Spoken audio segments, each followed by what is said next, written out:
Tanebite soka kota wapi ainga kota na kamona sepo ainga kota wapi je ne sais pas mais ne kwa boy a résister sanga babolie a beti yo to bima la parcelle abi so yo bima la bima ba bwaki ba maser biloko libanda ndeko o esali kamunini ya moni ke église catholique ba français belé ba bilonga meme hypocrite.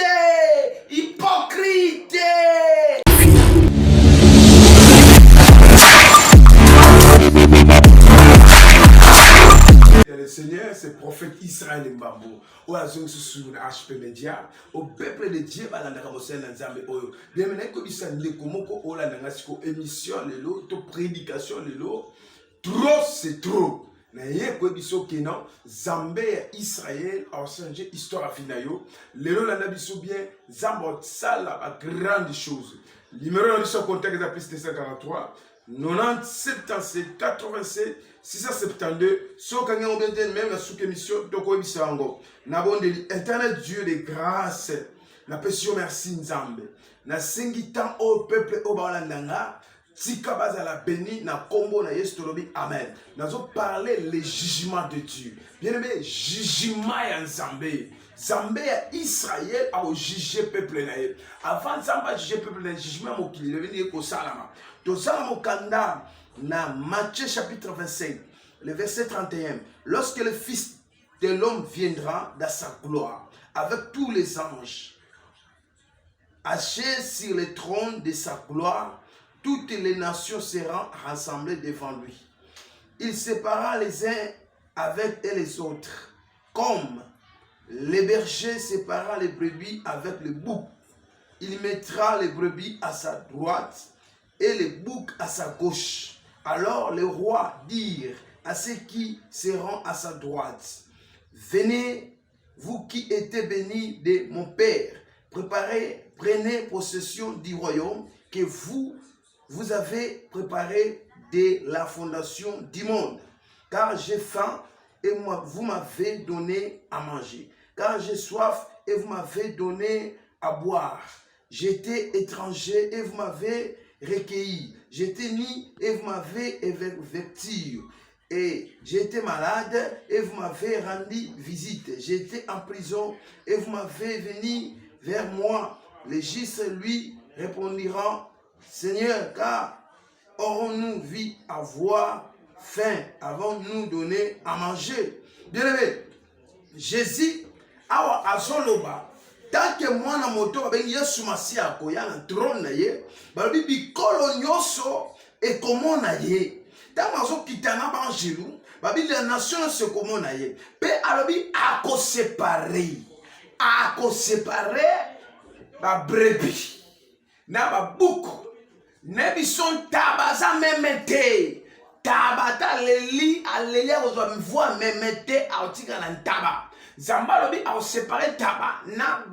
même il y a la raison pour laquelle les comme ça peuple ya Zambé balandanga toyebi bien que mikolo tozali événement est passé dans le monde entier. Nzamba comme ko frapper ko beta ba oya mabe osola très bien biso kala toyeba ki keno nya wa bomba kaka na ye parce que l'église de réveil ba benga ba pasteur niko ba ke soki azambwa soka sali kaka le mona na biso bato mais nya wa bomba ka kunda melelo nya wa bosali ko kunda eri ndeko nanga sango aluki akota nebite soka akota wapi ainga kota na kamona sepo ainga kota wapi je ne sais pas mais ne kwa boy a résister sanga babolie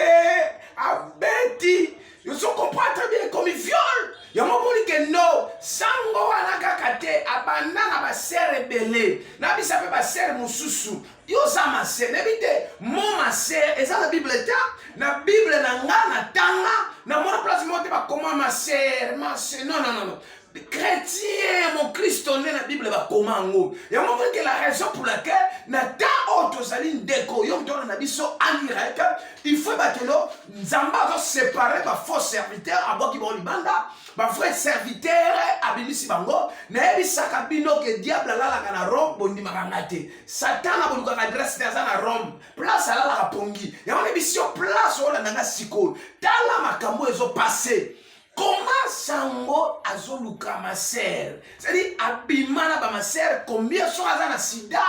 apesi sida combien ba ma sœur belle? Comment yo sango yango moni que église catholique eza soni makasi. Soni na sens que sango wana a place akeno sani toyoka ka événement moko que sango moko la nala numba la première riwana ba sango a première riwana ba sa be événement mo sangana te ya mona bisinde ko so na ndanga yo muto pesa ka confiance makasi o nga mwali o nga boy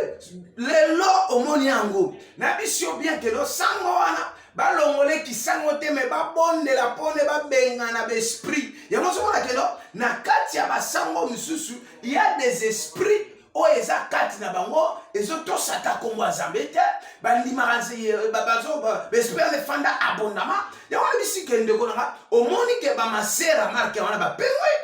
bamasera wana bazali déjà kopengwa bapengwe su bien pourquoi bakomi koluka babengana bango non bakobengana bango te justice ya matete fait ça msana. Pourquoi? Parce que na quand otozali bien aimé on les a fimwa nzambe jugement ya nzambe bandi nzamba zo juger ya mo ke ndeko na tamba sengi ye sangwa sengi ma sœur akangi aguti kwa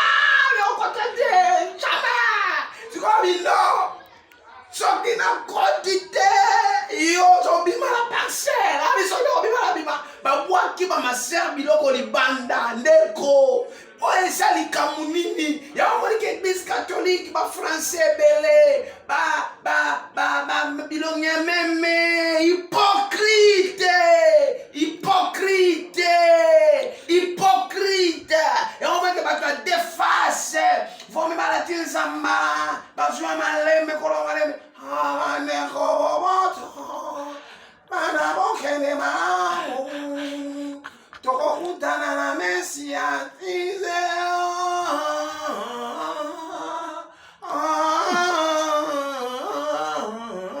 ngai Nairobi Mesia siri bozonga na banako ngana somera komio bino mokomera ya mikie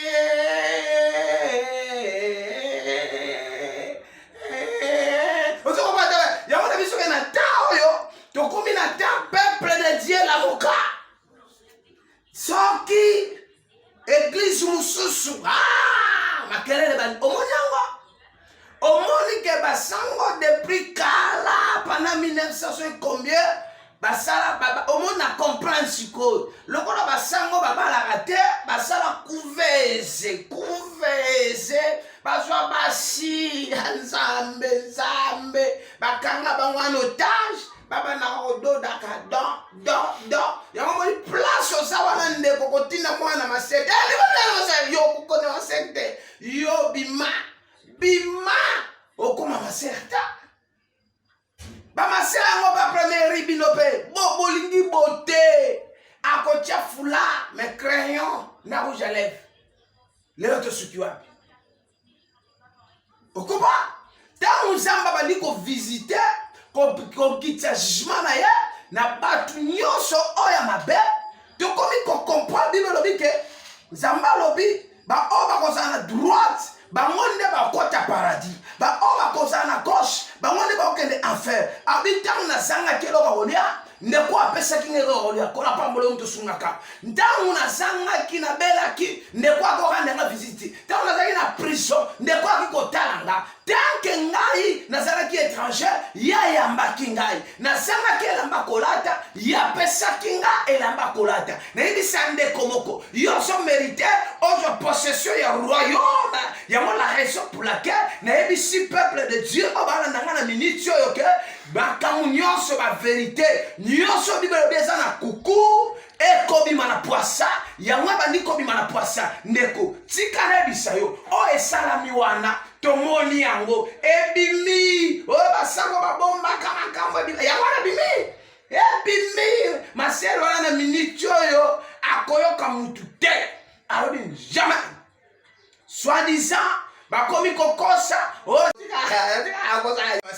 tande nga zoloba amona bega za masel mama wana d'abord ya liboso abotaka te mama wana na place abotaka na yake kota ba masere soi-disant amamelo atambulaka na roba mulai me makambo minene na se nzambe na ngai surtout so sanga koteli yo masere obanga amoyo kwa wanjelu balinga bilamba baroba pembe kondia sala na yo tanga sakabe masira manja ya koti bien metika na bisa yo mama oyo sango wana eloge kimisie et à justice soki justice ezali elandela ye pourquoi batuna ye kaka sango wana te bazal équipe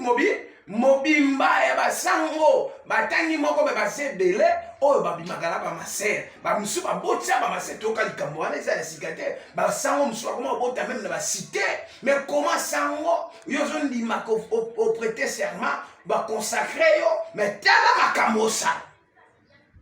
wala to mona bana basi siko na ba PD oyo ba sango mususu ba comporter pe mabe yango la raison pour laquelle émission de bisono jugement nzambe bandi na kati ya jugement nzambe na ko sepela teke po sangwa sali akinga teke prophète na chola na critiquer non na tel sabana na nzambe les ténèbres ne régneront pas toujours sur la terre et ni korba ete na kati na bango bazo sala makambo hypocrisie et la santé que nzamba sana batwana tala mutu ne sabilo ke ba pasteur ba charismatique na ba pasteur religieux ba ça différent ba sango religieux ba chapelle ba sango charismatique ba sakola ba prononcer comme moi Jésus ba benga na démon ne ba sango solo bangwana et on a raison pour laquelle na kati ya ba sango ba on se basa faute ya vrai basali ya faux basa ya mona ebisi de komoko to so comme na moment oyo na tamamba to so kabola abadiza Yesu Masia azo kabola ba mbuma mala atie à côté ba mbuma mabe atie à côté ya ngana eko sala émission oyo ya prédication ko ebisa parce que to communautaire ya séparation zamba o séparer ya ma perche koto ya ma lama che koto yo muto so landangai ba pesi bino ba prophétie à lukuta ba lobi makamo à lukuta ba lobi n'importe quoi ote o mukilenga kufate mukile kufate mais nzambe alors tant qu'il est couvert kokina mke mais nzamba lola obetande jugement nzambe bani jugement nzambe zali et frère kola batuyoso place osozola nanga zambe na ngai asunga yo ayayayaya na bibisi mutubo awa makamna na yo efunga makate ezofunga matala na kati ya bible o na tama mazana bible o parce que la bible o mon ma sœur isawapi le Dieu de la Bible, il est le même hier, aujourd'hui, éternellement. C'est le nom de Jésus-Christ qui est le Dieu de la Bible. Si tout ce monde soit-disant, Sango c'est un berger. Oui, Sango, un prêtre c'est un sacrificateur, Nganganzambe. Mais le tout le monde a l'élo, bien aimé dans le Seigneur. Bisot de Fingama Pam, Kasaba fidèle à catholique. Binzambi. Mais Bible, comment Binzambi? Bisot de ça corps de Christ. Mais comment le pas comme finga binzam mais lelo sango sango aye abeti mabat mama banzete ba image ça TV ça radio te to moni ba image ya mo bien le tika na bisayo coup parti TV ça radio te na tamwamba to songi na régie na osenga image wana na tamwamba bachela bisongo to mona ndeba masero wana ba ta azandu mbate sero wana masero wana bazama ayebi lobela basango bien ayebi ndenge communion ya maka ayebi ndenge cérémonie sala maka ayebi nabite azabi lenga mwinda to ndete eza masero wana lega de bilenga mwinda ya zali kolo azape scoute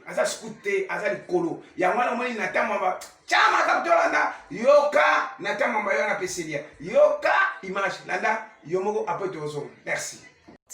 yango na binomo bolandi boyoki ndenge balobi Mais là, est-ce que Jésus-Christ a tika couvent? Jésus-Christ a tika une chambre haute. Alors, il la chambre haute. Binoma sina mi bal bossa la chambre haute mokwana. Bon d'abord c'est la Saint-Esprit tia koya. Bolandi ba ma sœur ba lobi très bien. Mais na kati ya basango ndeko nanga. Lelo boye bakate lwa basango sango soka bimina ya boye kisango. Kobimisa secrète balingaka secret bango bimate na ba couvent côté bakabola basi côté yo mibal to yebite lo ni sa makuna to yebite couloir soke zawana basaka ni nebite ko za mbo mtaka wo bon mais na ndibite mbwa mais na yebike makambo ezalaka yango na biso place ozali ndeko nanga take le salier individuel mutaboyi na ye kisango akite mais boko lukaye pona nini bien mais dans la sans fait appel on a soit croire en Jésus-Christ comme Seigneur et Sauveur ba on soit boya kisi ba on soit boya ko adorer idolâtrie ba on soit ko goma mela bikeko na la c'est appel moment est coquille nous les chrétiens oh ba on ça la messe moko ba uto le cas oh mon Christ asa mwinda oui mon Christ asa mwinda biologique to sali mwinda na sia moyi ya mokili oyo mais bango mwinda o ba samba basali kilte ya bougie mama ko boma bougie te ke na otina ndako ndeko na tika na bisayo loko moko ba messe mususu esa makala catholique e ba messe oyo ezaka penza te na biblia na ebite ya on biso clairement ke na Rome place grand maître na bango le diable alaka yo place olandanga zamba bisinga na bisayo ke na moment oyo zamba séparé akaboli mwa malamu na mwa malamu basango oyo bakomi kopalangana déjà catholique ekomi kopalangana déjà et ba signe ya ko biso ke non Jésus revient et ba signe ya ko biso non Christ abandi déjà ko poussana place ozali répands-toi place ozali tant na lobeli makama basango na yebisio pola de pourquoi ba mwali mpe basali ba musulman ba bouddhiste mpe basali bato soya bato ya l'église de noir pe basali mais na biso seulement que na nyoso bangwala ba religion ba lukutana ba fort religion ba hypocrite ba pharisien ba kosa batu wana nde Jésus bisinga na bisayo ke bisika bazali ba kende lufelu mais vraie religion et sali christianisme c'est-à-dire ozotambola un chrétien mon Christ ya solo otambola otatola elongo ya Jésus-Christ ndeko nyonso aolandanga en direct na bengi yo na nuit o nazo banda 3 jours ya prière les 15 les 16 les 17 c'est aussi ça on va dire le 21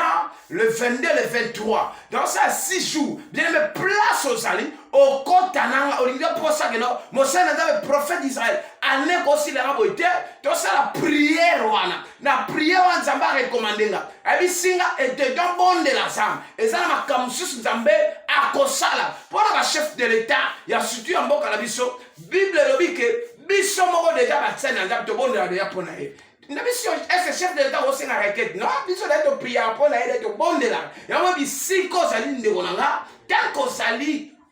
ozali na catholique ozali na ignorance ba personne batema kopo amai wana za batema te faut soit vrai baptême ba baptême so pesa ya chiffré ba baptême so pesa ya drapeau ba faux baptême ya mo place ozali ndeko nanga pourquoi na osenga na ba kambinyoso ya ba lingomba o comprendre que bisika mususu makambo eza ya se nzamba komo bimisango na poisa nzamba komo bimisango na poisa pona kotalisa libota na nzambe trop c'est trop tant tokomi même ba occultiste même ba science occulte même ba nganga même ba faux pasteur ba faux prophète nyonso mabe ba komi na suka tala basango acte basali bimi libanda na momo babini tokoselaka ba masero yo baza ba maser te de ba maser église catholique beaucoup sati ba maser beaucoup sati ba maser église catholique baza na bino kuna na première ri botika ko bengana bango bozo kusana le pang bozo kusana je pense que obokinga bien numéro de prophète Israël mbam ezali plus 243 90 77 87 672 plus 243 90 77 87 672 plus 243 90 77 87 672 na bonde la pona ba dekono so balandinga ya avant la bonde la pona yo na lobi bien to tangaki na Matthieu chapitre 25 le verset 31 jusqu'à verset 38 kuna tolobi bien bo réalité ya jugement pe comment bato la juger ndeni nzambe séparer na gauche pe na droite yom toza na droite na loboko ya Yesu ok paradis yom toza na gauche ok le feu ya mo moment yango répare-toi Jésus revient na bonne Père céleste au nom puissant de Jésus nani ko prier d'abord pour la ma sœur oyoyo Nzambe na Israël sunga bango kolo baye ba songa na nzela ba se repentir ba comprendre que Jésus-Christ est le roi na bonde pour na sango à la place à Zali Nzambe na Israël na sengi a se repentir kolo bien ça qui mamba esprit na bezo la ne anjoana liwazo la ne nga bo maye pamba Nzambe sunga ye anjoana lo roi sunga sango a se repentir a confessé a ils ont pas na yo Yesu na bonde li Nzambe na Israël ba oba kangama na bokonzi ya mulili ya idolâtrie bakenda kugumba mena bikeko lelo ba gumba bikeko te mista bango fungama au nom puissant de Jésus-Christ mista bango fungama au nom puissant de Jésus-Christ na bonde ba oba za fanatisme Nzambe na Israël le salut est individuel Nzambe moment yango église ya Nzambe et singa ba se préparer tika miracle et accompagner peuple de Dieu yo mutosona nanga na lobi na yo tika Nzambe nanga amona yo apambola yo a guéri yo a restaurer na bonde pour la vie de prière basai na Nzambe na poto ya basi pe mibal na prière vie de prière na bongo mata na prière Nzambe na Israël na Nzambe partout dans le monde na sengi vie à prière vie ko banga Nzambe et manifester kat na bango na sengi bato mabe ba bongo la metema ba e ba Nzambe moment yango Nzambe Satan a reçoit batute biso nyonso to ko te pa na Yesu aza bolingo pe Yesu a pardonné masum ali misali botana ye na komo na Yesu abonde pour l'église catholique Nzambe ka nengo bandi ko sala musano l'église catholique et continuer basango ya solo ba yebana ya lukuta pe besi barandi ko yebana bakobima ma sere mususu Nzambe na ngai ba ma sere mususu ba mela makambo Nzambe tie ba ma sere pe ba ndutubela place bazali na kombo na Yesu Masia amen ndeko mtolandi ngai prophète Israël Mambo a lancé appel na ndeko noso asimba mim ne fait que église na biso ya bandalungwa tozalaki ba locataire je pas bateka kesika nde tosenga na mutu aza touché a contribuer na biso na mbongo ya garantie Nzamba azanga te kopambole pe église ya Masina tozala opération chaque parcelle ce ne pas simba mais tongela Nzambe na enda Nzamba azanga te kopambola église ezala béni yom tolaninga tika Nzambe nanga apambola yo yom tolaninga zala béni pe la pamboli na tamwamba wasala musane kitoko na HP Media que Dieu te bénisse bye.